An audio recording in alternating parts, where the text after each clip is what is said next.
आप सभी को नवरात्रि की ढेर सारी शुभकामनाएं। आज की इस वीडियो में आप जानने वाले हैं चैत्र नवरात्रि के बारे में। चैनल को अगर सब्सक्राइब नहीं किया हो तो अभी सब्सक्राइब करके बेल आइकन जरूर प्रेस कर लीजिएगा। चैत्र नवरात्रि चैत्र मास के शुक्ल पक्ष की प्रतिपदा तिथि से प्रारंभ होती हैं और इस बार 9 अप्रैल मंगलवार से नवरात्रि प्रारंभ होंगी, जो कि 17 अप्रैल बुधवार को समाप्त हो जाएंगी। दशमी तिथि के दिन माता रानी की पूजा करके विसर्जन किया जाता है और कलश विसर्जन भी दशमी तिथि को किया जाता है। पहले दिन विधि विधान से कलश की स्थापना की जाती है। तो 9 अप्रैल मंगलवार को सुबह 6:02 से लेकर 10:16 तक आप सुबह के मुहूर्त में कलश की स्थापना कर सकते हैं। इसके अलावा अभिजीत मुहूर्त, जो कि सुबह 11:57 से दोपहर 12:48 तक रहेगा, इस मुहूर्त में भी कलश की स्थापना कर सकते हैं। इस बार नवरात्रि की सभी तिथियां अपने आप में पूरी हैं। अष्टमी तिथि 16 अप्रैल मंगलवार को रहेगी, नवमी तिथि 17 अप्रैल बुधवार को रहेगी और दशमी तिथि 18 अप्रैल गुरुवार को रहेगी। इसी के साथ नवरात्रि व्रत का समापन हो जाएगा। व्रत का पारणा दशमी तिथि को ही करना चाहिए। 9 दिन तक पूजा करने से पहले आपको पहले दिन विधि विधान से माता रानी की चौकी सजाकर उस पर भगवान गणेश जी और माता दुर्गा की प्रतिमा या तस्वीर की स्थापना करनी होती है। आप बाजार से पोस्टर लाकर जिसमें सभी नव दुर्गाएं बनी होती हैं, उनकी पूजा भी कर सकते हैं। इसके अलावा कलश की स्थापना की जाती है। यदि आप अखंड ज्योत जलाना चाहते हो तो अखंड ज्योत भी पहले दिन से ही जलाई जाती है। दुर्गा सप्तशती के आपको कौन से अध्याय पहले दिन से लेकर अंतिम दिन तक पढ़ने होते हैं, ये भी अब आप जान लीजिए। यदि आप दुर्गा सप्तशती का पाठ कर रहे हैं तो आप वैसे तो सुबह के समय करें, ज़्यादा सही होगा। इसके अलावा अगर आपके पास सुबह ज़्यादा समय नहीं है तो आप शाम की पूजा में भी दुर्गा सप्तशती के पाठ पढ़ या सुन सकते हैं। भागम भाग भरी जिंदगी में हो सकता है कि आपके पास सुबह और शाम दोनों ही समय की पूजा करते समय इतना ज़्यादा समय ना हो कि आप इन पाठों को पढ़ या सुन सके। तो ऐसे में दिन में भी जब भी आपके पास समय हो तो आप सच्चे मन से शांत होकर इन पाठों को पढ़ या सुन सकते हैं। पाठ प्रारंभ करने से पहले आपको संकल्प भी लेना चाहिए कि आज से आप श्री दुर्गा सप्तशती के पाठ प्रारंभ कर रहे हैं। श्री दुर्गा सप्तशती का पाठ पूरी तरह से माँ दुर्गा को समर्पित है, जिसमें ये वर्णन किया गया है कि किस तरह से माँ ने देवों और संसार की रक्षा के लिए भयंकर से भयंकर राक्षसों का वध किया था। दुर्गा सप्तशती की उत्पत्ति मार्कंडेय पुराण से हुई है, जो कि 18 प्रमुख पुराणों में से एक है और इसमें 13 अध्याय हैं, जिनमें कवच, अर्गला और कीलक भी शामिल हैं। पाठ प्रारंभ करने से पहले भक्तों को इस बात का ध्यान अवश्य रखना चाहिए कि उन्हें सबसे पहले कवच, अर्गला और कीलक स्तोत्र से शुरुआत करनी चाहिए।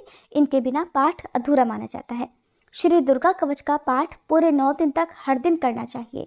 वैसे तो श्री दुर्गा सप्तशती के सभी 13 अध्यायों को एक ही दिन में पूरा करने का विधान है, लेकिन किसी कारण से आप एक दिन में ये पाठ पूरे नहीं कर पाते हैं तो 9 दिनों में अपने पाठ को आप पूरा कर लें। पाठ करते समय कभी जल्दबाजी ना करें। श्री दुर्गा सप्तशती का पाठ करने वाले को मांस, मदिरा, लहसुन, प्याज का सेवन भूल कर भी नहीं करना चाहिए। खुद से अगर पाठ कर रहे हैं तो उच्चारण एकदम शुद्ध और स्पष्ट होना चाहिए और ओम ऐं ह्रीं क्लीं चामुंडाय विच्चे इस मंत्र को पढ़ने के बाद ही आपको पाठ शुरू करना चाहिए। दुर्गा सप्तशती का पाठ पढ़ने या सुनने के बाद सबसे अंत में क्षमा याचना जरूर करनी चाहिए।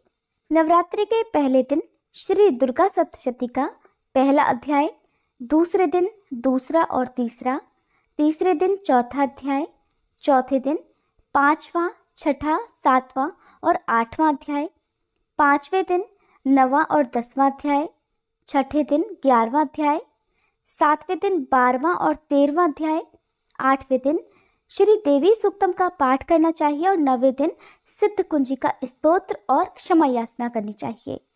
अब जानिए अखंड ज्योत जलाने के नियम।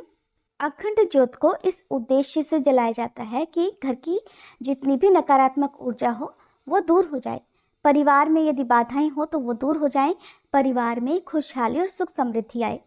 इसलिए अखंड ज्योत को प्रज्वलित करने से पहले एक मंत्र आपको बोलना चाहिए।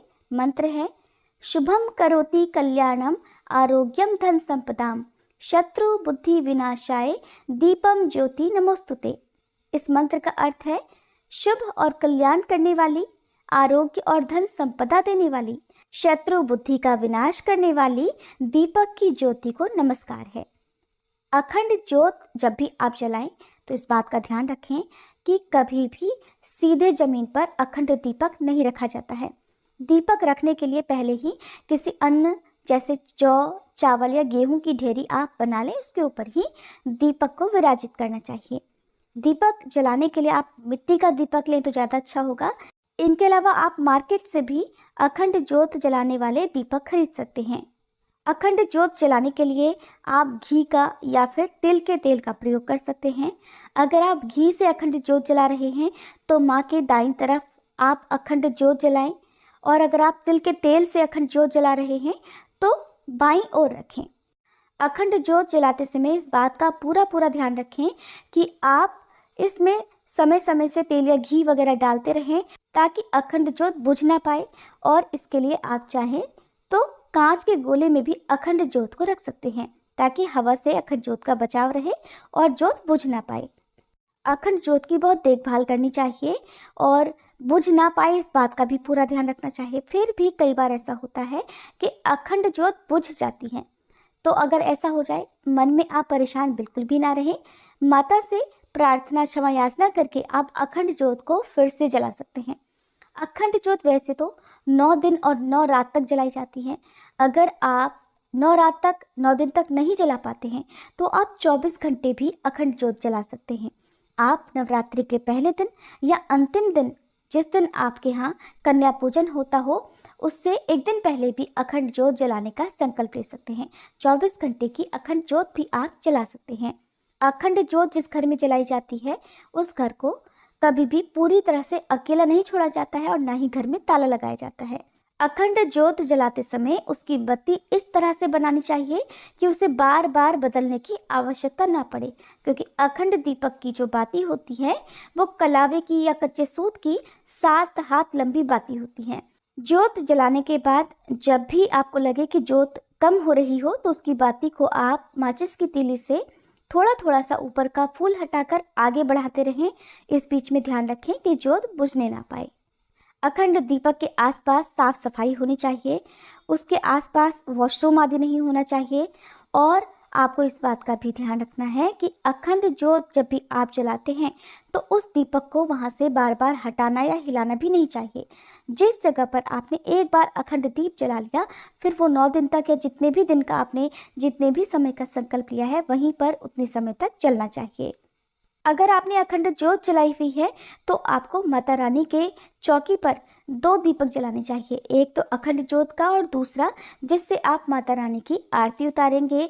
आरती वैसे तो आप कपूर जलाकर भी उतार सकते हैं, फिर भी आपको 2 दीपक जलाने चाहिए। इन 2 दीपकों में से एक तो 9 दिन 9 रात तक जलेगा और दूसरा सुबह की पूजा करने के बाद जितना भी तेल या घी आपने डाला है उसके बाद वह शांत हो जाएगा। ध्यान रखें कि दीपक की लौ उत्तर, पूर्व या पश्चिम दिशा में आप रख सकते हैं, लेकिन दक्षिण दिशा की तरफ दीपक की लौ नहीं रखनी चाहिए। दक्षिण दिशा में दीपक भी नहीं रखना चाहिए।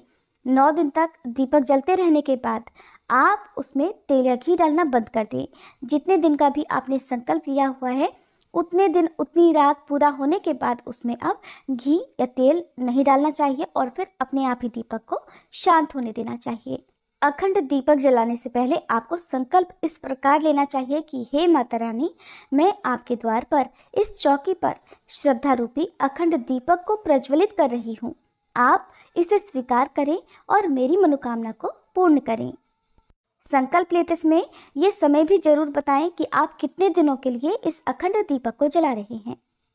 दीप जलाने से पहले ही ये बात भी तय कर लें कि आपको अखंड दीपक घी का जलाना है या फिर तेल का। अगर आपने तेल का दीपक जलाया है तो फिर आप उसमें तेल का ही प्रयोग करें और तेल में भी आप तिल के तेल का ही प्रयोग करें। रुई की जगह पर मौली यानी कलावे की बाती का ही इस्तेमाल करना ज़्यादा सही होता है, क्योंकि ऐसा करने से जो बाती है वो कई दिन तक लगातार जलती रहेगी। जिस दिन भी आपका अखंड ज्योत जलाने का संकल्प पूरा हो रहा हो उस दिन अखंड दीपक की लौ को किसी भी तरह फूंक मारकर बुझाने की कोशिश भूल कर भी नहीं करनी चाहिए, बल्कि उसे अपने आप ही बुझने देना चाहिए। इस दौरान घर में शुद्ध सात्विक माहौल रहना चाहिए। परिवार के सदस्यों को और ख़ास तौर पर अखंड ज्योत जलाने वाले जो भी भक्त हैं उन्हें सात्विकता का ध्यान रखना चाहिए, पवित्रता का ध्यान रखना चाहिए। इस दौरान नाखून, बाल इत्यादि नहीं काटने चाहिए, किसी का अपमान नहीं करना चाहिए, क्रोध नहीं करना चाहिए और गृहस्थ जनों को ब्रह्मचर्य का पालन भी करना चाहिए। पीतल को पूजा पाठ करने के लिए बहुत ही पवित्र और शुभ धातु मानी गई है। अगर आपके पास पीतल का दीपक है तो आप उसमें भी अखंड ज्योत जला सकते हैं। अखंड ज्योत जलाने के लिए जो दीपक है वो बड़ा होना चाहिए ताकि उसमें पर्याप्त मात्रा में तेल या घी भरा रहे। ये थी आज की वीडियो। उम्मीद है जानकारी आपको अच्छी लगी होगी। अगर पसंद आई हो तो वीडियो को लाइक करने के साथ ही हमारे चैनल पर नवरात्रि की बाकी वीडियोस को भी आप जरूर देखिएगा।